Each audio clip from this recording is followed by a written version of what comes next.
മാസം അവസാനമായി, കയ്യിലാണ് 5 പൈസ ഇല്ല.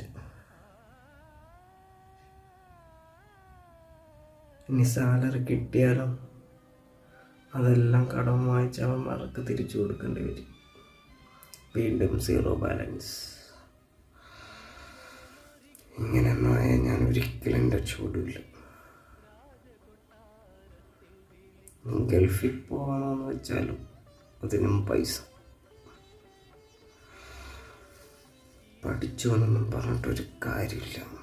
നമ്മുടെ തല വരെ ശരിയായാലേ നമ്മൾ രക്ഷപ്പെടത്തുള്ളൂ. അടുത്ത മാസം തൊട്ടെല്ലാം സെറ്റാക്കണം.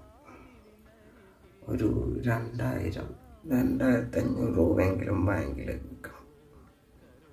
അതങ്ങനെ അവിടെ സേവിങ്സ് ആയിട്ട് കിടക്കണം. അതങ്ങനെ കിടന്ന് അവസാനത്തുമ്പോൾ നല്ലൊരു തുകയാവും. അത് വെച്ചിട്ട് എന്തെങ്കിലുമൊക്കെ ചെയ്യണം.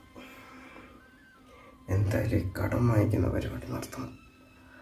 അടുത്ത മാസം തൊട്ട് ഒറ്റ മനുഷ്യൻ്റെ നിന്ന് കടം വാങ്ങിക്കരുത്. കറക്റ്റായിട്ട് തന്നെ പോകണം. എല്ലാം സെറ്റാകണം. അടുത്ത മാസം തൊട്ടൊരു പുതിയ ഞാനായിട്ട് മാറണം എനിക്ക്.